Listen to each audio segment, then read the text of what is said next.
டூவெட்டில் நான் தான் ஹீரோ. பைத்தியக்கார மாதிரி ஏதோ யார் பேச்சோ கேட்டு வந்து சம்பளம் விஷயத்தில் வந்து பைத்தியக்காரத்தனமாக வந்து அந்த படத்தை இன்றைக்கும் வந்து அந்த பாட்டும் பாலச்சந்தருடைய படத்தை வந்து எவனாவது ஒருத்தன் வேண்டான்னு சொல்லுவான். MCR Pure Cotton Club, formals and casual shirts. Black Thunder, where fun never ends. Ooty Main Road, Mettupalayam, Tamil Nadu. Darling AC திருவிழா, இந்தியாவிலேயே மிக குறைந்த மாத தவணையில் ஏசி.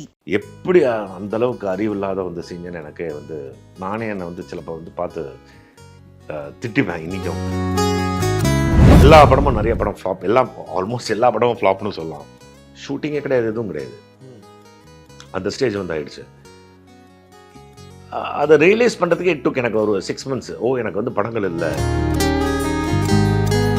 மௌனராகம் கார்த்திக் ரோல் வந்து என்ன தான் வந்து பார்த்தாரு. அப்புறமா வந்து ரோஜா வந்து என்ன பார்த்தாரு.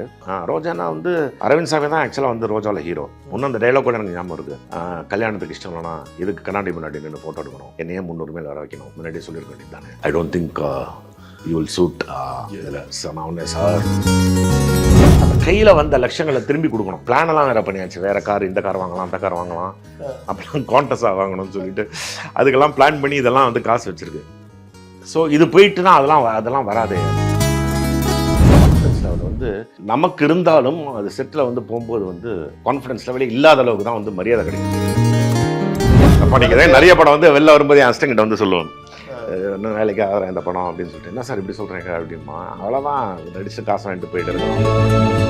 கிட்டத்தட்ட ஒரு 35-40 மலையாள படம், same character, same villain, same இது 33 வருஷமாக வந்து ஓடிட்டு இருக்கிறது வந்து இந்த திருடா இருந்துச்சு. சினிமா ஒரு விஷயம் சொல்லுவாங்க சார், சினிமா வந்து ஒரு கலர்ஃபுல் ட்ரீம்ஸ். நிஜத்தில் நடக்க முடியாத பல விஷயங்கள் சினிமாவில் நடக்க முடியாது.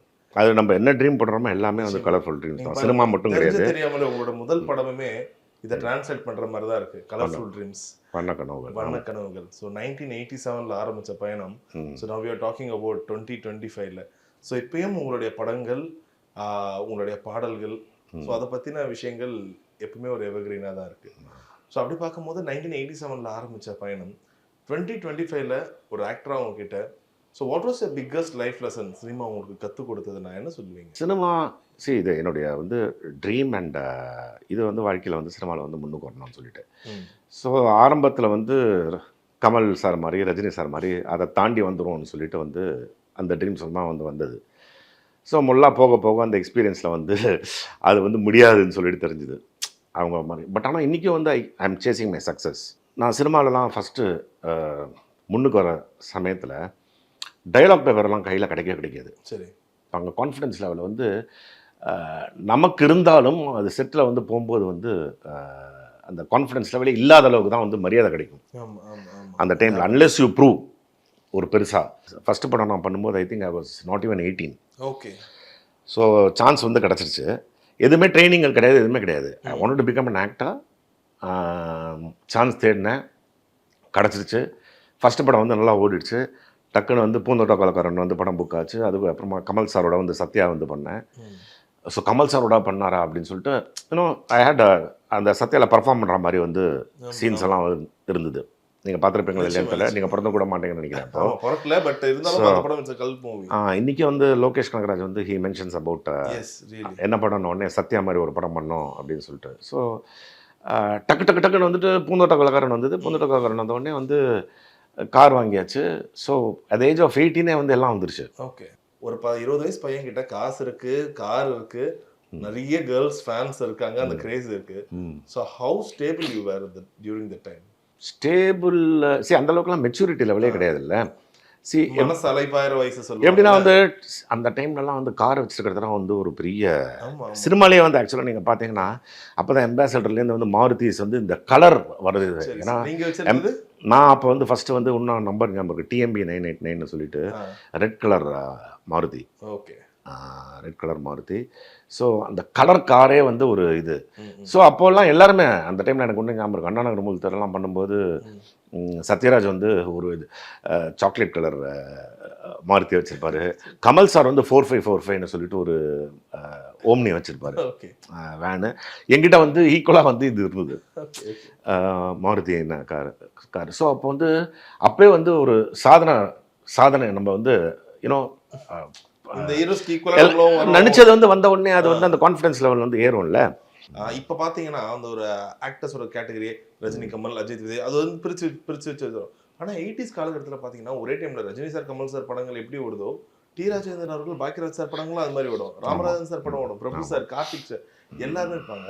இன்ஃபேக்ட் நீங்க அறிமுகமான டைம்ல உங்களை நிறைய பேர் வந்து ரகுமான் சார், நீங்க தான் ரகுமான் சார்னு கூட நிறைய பேர் நினைச்சிருக்கலாம். அந்த அளவுக்கு 2 பேரும் நான் ஏற்கனவே ஒரு இன்டர்வியூ சொல்லியிருப்பேன், நான் வரத்துக்கு காரணமும் வந்து ரகுமான் தான். ரகுமான் சினிமால அவரும் பயங்கரமா ரெசம்பிள் பண்ணியிருப்பாங்க. ஸோ அப்படி பார்க்கும்போது உங்களுக்கு என்ன மாதிரி கதைகள் தான் வந்துச்சு? அந்த ரொமான்டிக் ஹீரோன்ற ஒரு கட்டத்துக்குள்ளேயே தான் உங்களுக்கு வைக்க பார்த்தாங்களா? கதையே சொல்ல மாட்டாங்க ஆக்சுவலாக அந்த டைம்லலாம். எப்படின்னா வந்து எனக்கு வந்து ஜட்ஜ் பண்ண தெரியாது. இவங்க தான் பெரிய பெரிய டைரக்டர் கேட்டகரிஸ் எல்லாம் இருக்கும், அது வேற. பட் ஆனால் இந்த புது படங்கள் எடுக்கணும்னு சொல்லிட்டு வருவாங்க இல்லையா, அவங்கள வந்து ஜட்ஜே பண்ண முடியாது. ஸோ எந்த கதை சொன்னாலும் வந்து இல்லை, அந்த அளவுக்கு அறிவு கிடையாது. அதாவது ஒரு கதையை கேட்டு இவங்க நல்லா படம் எடுப்பாங்க, நல்லா படம் எடுக்க மாட்டாங்களான்னு சொல்லிட்டு தெரியவே தெரியாது. ஸோ படம் ஷூட்டிங் அந்தளவுக்கு தான் மெச்சூரிட்டிகள் இருக்குது. இன்றைக்கெல்லாம் வந்து நான் ஒரு செட்டுக்கு வந்து நான் போனேன்னா ஃபஸ்ட்டு டேயே வந்து பார்த்த உடனே இந்த படம் தெரியுமா தெரியாதான்னு சொல்லிட்டு ஒரு ஃபஸ்ட்டு 2 ஷாட்லேயே கண்டுபிடிச்சிருவேன். கதை சொல்கிறது வந்து பயங்கரமாக சொல்லுவாங்க. ஆனால் அந்த செட்டுக்கு போன உடனே அந்த செட்டுடைய அட்மாஸ்பியர் வந்து கூட நடிக்கிற ஆக்டர்ஸ் யாருமா அந்த டேரக்டர் வந்து நம்மக்கிட்ட அப்ரோச் பண்ணுற அந்த அப்ரோச்லேயே வந்து I'll be able to make out வந்து இந்த படம் தெரியுமா தெரியாதா அப்படின்னு சொல்லிட்டு நான் வந்து தப்பா நிற்கிறேன். நிறைய படம் வந்து வெளில வரும்போது என் அஸ்டங்கிட்ட வந்து சொல்லுவேன், இன்னும் வேலைக்கு ஆகிறேன் இந்த படம் அப்படின்னு சொல்லிட்டு. என்ன சார் இப்படி சொல்கிறீங்க அப்படிமா, அவ்வளோதான் நடிச்சு காசு வாங்கிட்டு போயிட்டு இருக்கணும் அப்படின்னு சொல்லிட்டு. ஸோ நீங்கள் வந்து ஆக்சுவலாக நீங்கள் பார்த்தீங்கன்னா இண்டஸ்ட்ரியிலே வந்து நிறைய வந்து எப்படின்னா, நீங்கள் வந்து இப்போது என்கிட்ட நான் நிறைய தெலுங்கு படம் தான் ஒர்க் பண்ணிகிட்ருக்கேன். தமிழ்லையும் ஒர்க் பண்ணும்போது என்ன சொல்லுவான்னா, சார் மலையாள இண்டஸ்ட்ரி வந்து சூப்பர் இண்டஸ்ட்ரி சார், என்ன படங்கள் எடுக்கிறாங்க, கதைக்காக முக்கியத்துவம் கொடுப்பாங்க. கதைக்காக முக்கியத்துவம் கொடுப்பாங்க. மலையாள இண்டஸ்ட்ரி வந்து சூப்பர் இண்டஸ்ட்ரி சார். இப்போ நான் இப்போ உங்ககிட்ட சொல்லும்போது நீங்கள் என்கிட்ட ஆமாம் மலையாள இண்டஸ்ட்ரி வந்து சூப்பர் இண்டஸ்ட்ரின்னு சொல்கிறீங்களே. ஸோ நான் அவங்ககிட்ட கேட்பேன், என்ன படம் பார்த்தீங்க அப்படின்னு. ஸோ நீங்கள் வந்து போன வருஷமோ அதுக்கு முன்னாடி வருஷமோ நினச்சேன் சார் மஞ்சுமெல் பாய்ஸ் சார் அப்படிங்க. சரி மஞ்சுமெல் பாய்ஸ், வேறு என்ன படம் நீங்கள் பார்த்த என்ன லேட்டஸ்ட் படம்? 4 படம் சொல்லுவேங்க. அதை வந்து பார்த்து அந்த 4 படத்தில் வந்து அவங்க வந்து சூப்பர்மா. நான் சொல்லுவேன் அவங்ககிட்ட 144 படம் ரிலீஸ் ஆயிருக்கு, அதில் 4 படம் நீங்கள் சொல்கிறீங்க, 140 குப்பை படம். ஸோ அப்படி தான் எல்லா இண்டஸ்ட்ரியிலும் நீங்கள் பார்த்தீங்கன்னா, நீங்கள் தமிழ் எடுத்தால் கூட வந்து லாஸ்ட் இயர் நீங்கள் பார்த்தீங்கன்னு வச்சுங்களேன், தமிழில் சூப்பர் படங்கள் அப்படின்னு சொன்னீங்கன்னா ஒரு 4 படம் 5 படம் தான் ஓடி இருக்கும். லப்பர் பந்து அது இதுன்னு யூ கேன் கவுண்ட்.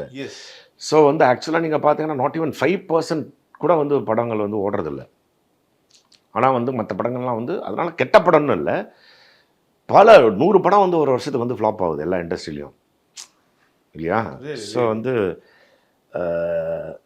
நான் இப்போ வந்து கேரக்டர்ஸ் வந்து பண்ணினாலும் அந்த படங்கள் வந்து ஓடுற படங்களில் வந்து இருக்கிறதுங்கிறது பல வருஷத்துக்கு ஒரு வாட்டி தான் அமையும். அதில் வந்து ஆஸ் அ கேரக்டர் ஆர்டிஸ்ட் வந்து நான் வந்து பண்ணும்போது நீங்கள் பார்த்தீங்கன்னா மோஸ்ட் ஆஃப் த மூவிஸ் வந்து அந்த ஃப்ளாப் கேட்டகிரியில் தான் இருக்கும். நான் வந்து நிறைய படம் வந்து தமிழில் ஹீரோவாக நடிச்சிருக்கேன், தெலுங்கில் இன்னும் நிறைய படம் ஹீரோவாக நடிச்சிருக்கேன், மலையாளத்தில் வந்து ஏகப்பட்ட படம் வந்து வில்லனாக பண்ணியிருக்கேன்.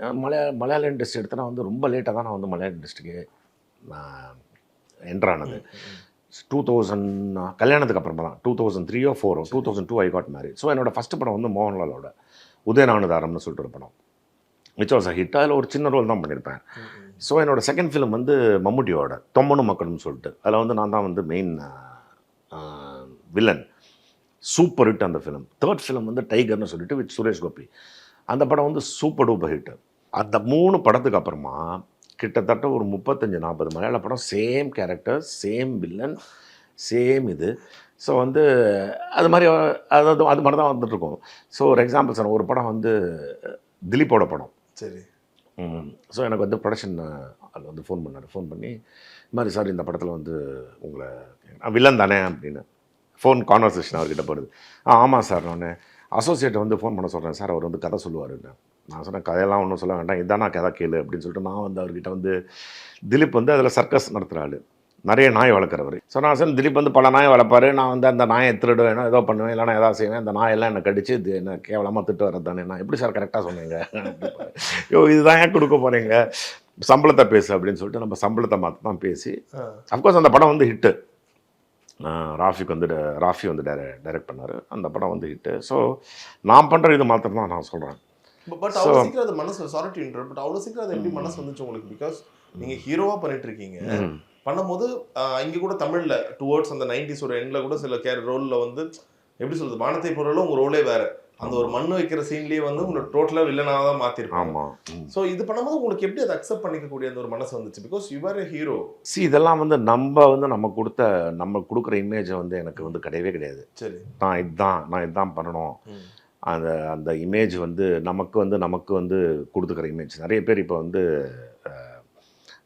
ஹீரோவாக நடிக்கிறவங்கலாம் வந்து ஹீரோவாக தான் பண்ணுவேன் அப்படின்னு சொல்லிட்டு எவ்வளோ பேர் வந்து ஆப்பர்ச்சுனிட்டியே இல்லாமல் பல வருஷமாக உட்காந்து அவங்க பழைய மெமரிஸையே யோசிச்சுட்டு வந்திருப்பாங்க. எனக்கு வந்து I am an actor. So வந்து எனக்கு வந்து என்ன ரோல் இருந்தாலும் வந்து have to go an act. என்னுடைய பாஸ்ட் வந்து நான் நிறைய படம் வந்து ஹீரோவாக நடிச்சதுனாலையும் இதை வச்சு பீப்புள் ரெக்கக்னைஸ் மீ அப்படின்னா இவ்வளோ படத்தில் வந்து ஹீரோவாக பண்ணியிருக்காரு, இவ்வளோ படத்தில் இது பண்ணியிருக்காங்க. அப்புறமா தான் இந்த கேரக்டர் ரோல்ஸ்லாம் வர ஆரம்பிச்சு. ஆனால் இந்த கேரக்டர் ரோல்ஸ்லாம் வர ஆரம்பிச்ச அப்புறமா என்ன நினச்சி யாருமே வந்து எழுதலை. நான் வந்து ஒரு வாட்டி மிஷ்கின் டைரக்டர் இருக்கார்ல, அவர்கிட்ட வந்து ஃபோன் பண்ணி அவரோட பெரிய ஃபேன் அவர்கிட்ட வந்து நான் கேட்டேன், மாதிரி என்ன சார் இது மாதிரி ஆனந்தோடனே அவர் என்ன சொன்னார், Anand I know you are a very good actor அப்படின்னு அப்படின்னு யோசித்தேன். So when I take the pen and நான் எழுதும்போது நான் ஞாபகம் வச்சுட்டு I will write one day, அப்போ வந்து உங்களை கூப்பிட்றேன் அப்படின்னு சொல்லிட்டு சொன்னார் என்கிட்ட. ஸோ அது ரொம்ப வந்து ஒரு வேலிட் பாயிண்ட். அது எப்படின்னா வந்து நம்மளை யோசித்து எழுதினா தான் அந்த கேரக்டர் வந்து நிற்கும். என் ஜேர்னி வந்து ஆக்டிங் வந்து அப்போலேருந்து கண்டினியூ தான் இருக்குது. I make good money out of my experience, out of my you know நான் பண்ண ஹீரோ படங்கள் பண்ணது இது கேரக்டர்ஸில் வந்து I make my money and people respect me for what எவர் ஐம். ஆனால் மெயின் வந்து மரியாதைன்னு சொல்லிட்டு எனக்கு வந்து இன்னமும் வந்து 33 வருஷமாக வந்து ஓடிட்டு இருக்கிறது வந்து இந்த திருடா வச்சு தான் இல்லை. அதான் மணிரத்னம். உங்களுக்கு எப்படி இருந்துச்சு ஆக்சுவலாக? ஏன்னா உங்களுக்கு இவ்வளோ நீங்கள் மணி சாரோட எவ்வளோ பெரிய ஃபேன்னு நிறைய இடத்துல சொல்லியிருக்கீங்க. அவரோட படத்தில் நீங்கள் ஹீரோவாக பண்ணுறீங்க. அந்த படம் கமர்ஷியலாக எதிர்பார்த்த ஒரு வெற்றி பெறலும் போது எப்படி இருந்துச்சு ஒரு நடிகரா? அக்செப்ட் பண்ணிக்கிட்டீங்களா?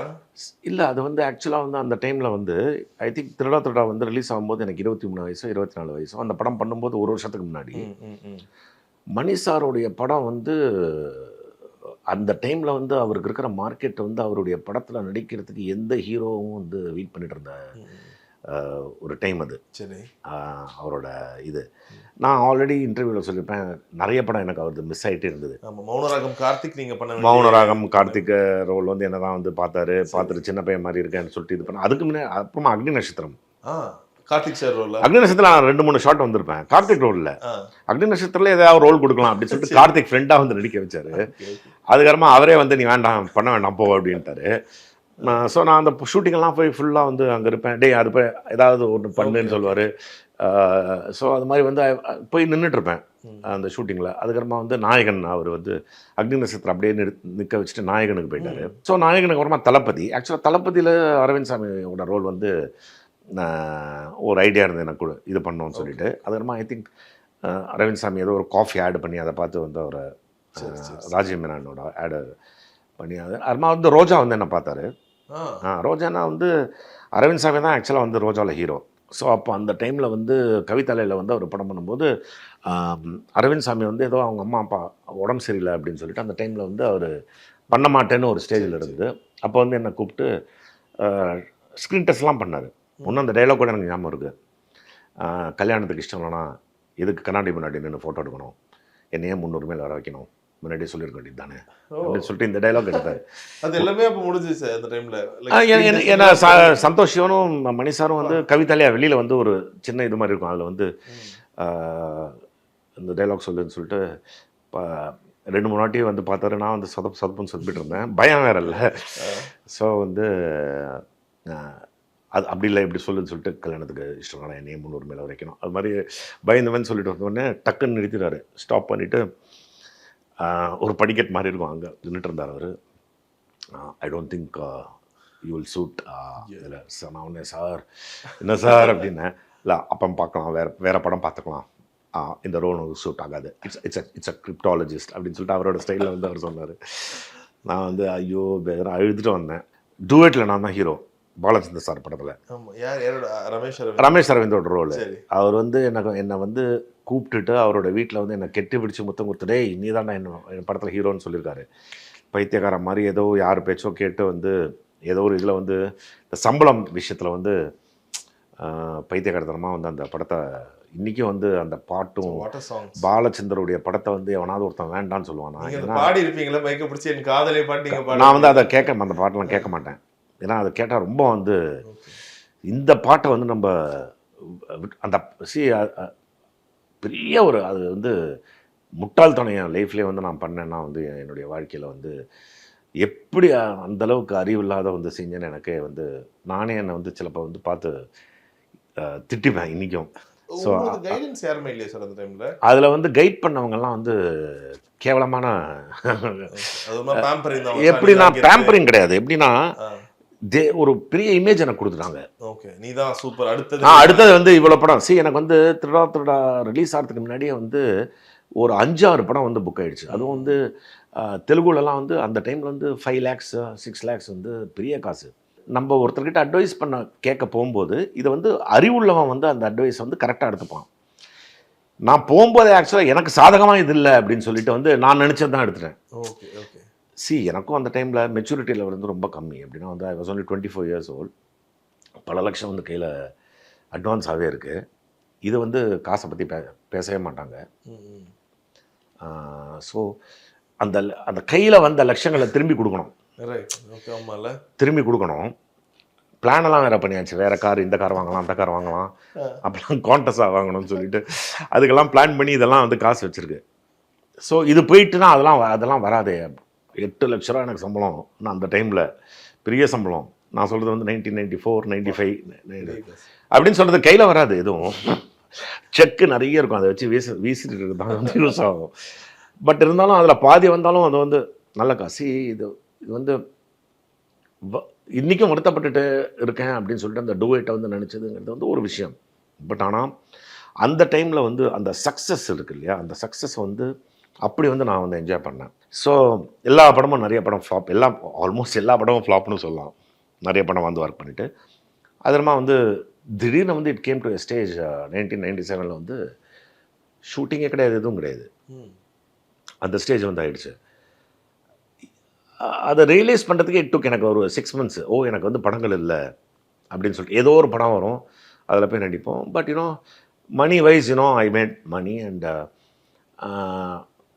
ஸோ கிட்டத்தட்ட 1 வருஷம் எதுவுமே படங்களே இல்லாமல் அந்த ஸ்டேஜ் அப்படி இருக்கும்போது தான் வந்து இந்த சொல்லாமலே ரொம்ப நல்ல சொல்லாமலே வந்து சசி வந்து என் வீட்டுக்கு வந்து ஃபஸ்ட் டைம் வந்து அவர் வந்து என் வீட்டுக்கு வந்து கதை சொன்னார். சொல்லாமலே அதுக்கப்புறமா வந்து நிறைய படங்கள் இதெல்லாம் வந்து நான் வந்து ஆல்ரெடி தெலுங்கில் நடித்து சூப்பர் ஹிட் ஆன படம். இது ஆசையில் ஒரு கடிதம் எல்லாம். Okay okay okay. நான் தெலுங்கில் அதே ரோல் நான் பண்ணேன். பட் உங்களுக்கு அதை எப்படி பார்க்குறீங்க? ஏன்னா பிரசாந்தும் நீங்களும் அந்த அதில் ஃபர்ஸ்ட் ஹீரோ செகண்ட் ஹீரோ இல்லை, திருடால யூ போத் கேரி ஈக்குவல். ஆனால் இங்கே வரும்போது அவர் லீடாக வராரு, நீங்கள் செகண்ட் லீடாக வரீங்க. ஆக்சுவலாக அந்த படம் வந்து கதைன்னு பார்த்தா 2 பேருக்கும் வந்து இதுவாக தான் போகும்.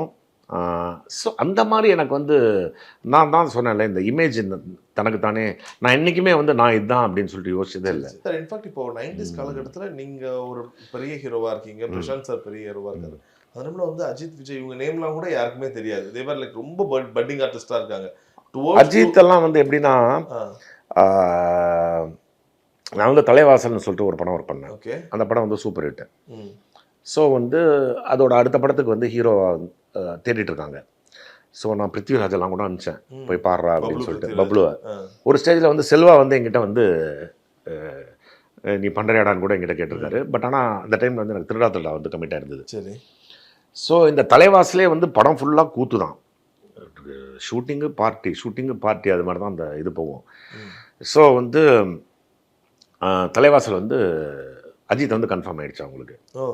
அஜித் ஏதோ ஒரு கம்பெனியில் எக்ஸ்போர்ட் கம்பெனியில் தான் வேலை செஞ்சுட்டு இருந்தார். அப்போ வந்து அஜித்தை வந்து கன்ஃபார்ம் ஆகிடுச்சு. ஃபஸ்ட்டு நான் வந்து அஜித்தை வந்து மீட் பண்ணுறேன். நியூ இயர் பார்ட்டி வந்து இவங்களுக்கு வந்து நடக்குது. ஸோ அந்த பார்ட்டிக்கு என்னையும் கூப்பிட்டுருந்தாங்க, இந்த அமராவதி படம்.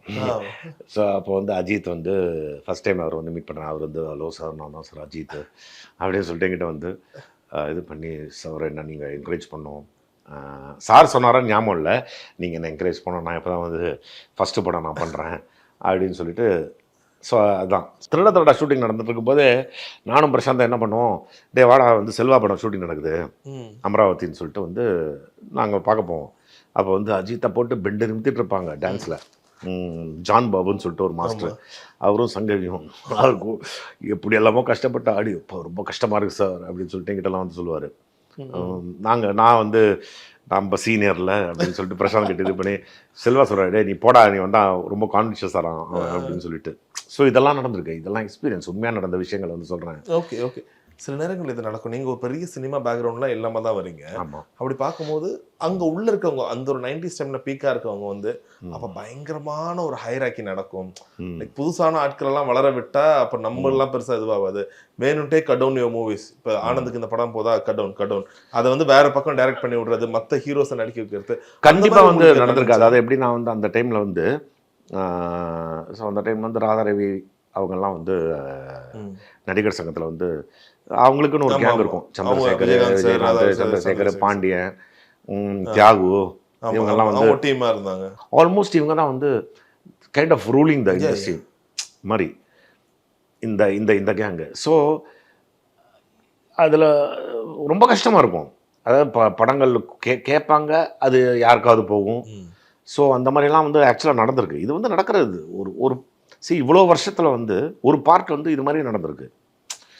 அவங்க கெடுத்தாங்க அப்படியெல்லாம் வந்து இது சொல்ல வரல. பட் அவங்களுக்குன்னு ஒரு கேங் அந்த சமயத்தில் வந்து ஆப்பர்ச்சுனிட்டி கிடைக்கிறதே வந்து அந்த நான் சொல்கிறது வந்து 87, 88, 89 அந்த டைம்லலாம் கிடைக்கிறதே வந்து ஒரு நிறைய படங்கள் வந்து தமிழில் கிடைக்காதுங்க. ஸோ அப்போல்லாம் பாண்டியன் இவங்கெல்லாம் வந்து நல்ல ஒரு பீக்கில் வந்து வந்துட்டு இருந்தாங்க. சரி ஓகே சார். இப்போ இன்ஃபேக்ட் நீங்கள் இதுக்கு முன்னாடி ஒரு இன்டர்வியூ கொடுத்துருந்தீங்க ஒரு 4 years பேக் நினைக்கிறேன். அந்த இன்டர்வியூட கமெண்ட்ஸில் பார்க்கும்போது கூட ஒரு 2-3 கமெண்ட்டில் I had crush on him, he was my crush during my 90s, he was my crush during my 80s. So நிறைய பெண்களோட அது நிறைய வந்து அந்த டைமில் வந்து அந்த டைமில் வந்து வயசு, அப்புறமா வந்து இன்னும் காரு, அப்புறமா வந்து ட்ரெஸ்லேயே வந்து பெஸ்ட் ட்ரெஸ்ன்னு சொல்லிட்டு போடுறது. ஸோ அதெல்லாம் வந்து ஹேர் ஸ்டைலும் பயங்கர ஃபேமஸ். அது செம்ம இவ்வளோ முடி இருக்கும். அதுக்கப்புறமா வந்து அந்த டைமில் வந்து எங்கள் அண்ணா வந்து இந்தியாவுக்கு வந்து கிரிக்கெட் விளையாடிட்டு இருந்தார். ஸோ அப்போ எங்கள் அண்ணா நான் சினிமாவில் வரும்போது பிளேட் ஃபார் இந்தியா. ஸோ அவரோட பிரதர்னு சொல்லிட்டு ஒரு பேர் இருக்கும். அதுக்கப்புறமா நம்ம வேறு வந்து அந்த டைமில் வந்து எல்லாம் வசதிகளோடு இருந்தோம் இல்லையா. ஸோ அந்த டைமில் வந்து ஒரு அது வந்து ஒரு சாதாரண விஷயம். வருமா? எக்கச்சக்கமாக வரும் லெட்டர்ஸ், ஏகப்பட்ட லெட்டர்ஸ் வரும். நிறைய பேர் வீட்டுக்கே வந்துடுவாங்க, வீட்டுக்கே வருவாங்க. அதுக்குன்னு ஒரு தனியாக லெட்டர்ஸ்க்காகன்னு ஒரு 3-4 பேர் வந்து வர லெட்டர்ஸ் எல்லாம் வந்து இது பண்ணி எல்லா ஃபோட்டோஸையும் நான் சைன் பண்ணிவிட்டு அது வந்து அந்த காலத்தில் வந்து அது வந்து எல்லா ஃபேன்ஸுக்கும் நிறைய குப்பையாக வரும் லெட்டர்ஸ். விராட் கோலி ஏன்னா அவர் வந்து இப்போது நம்ம சூப்பர் ஸ்டாராக பார்க்குறோம் விராட் கோலி. அவரோட ஸ்ட்ரகிள்ஸ், அவங்க அப்பாவோட ஸ்கூட்டரில் தான் போவார். அவங்க அப்பா ஸ்கூட்டரில் கிட் பேக்கை பெருசாக வச்சுட்டு அவங்க அப்பா அவரை ட்ராப் பண்ணுவார். இன்ஃபேக்ட் ஒரு பெரிய சந்தர்ப்பம் என்னென்னா ரஞ்சி ட்ராஃபி மேட்ச், அவங்க அப்பா காலையில் இறந்துட்டார்.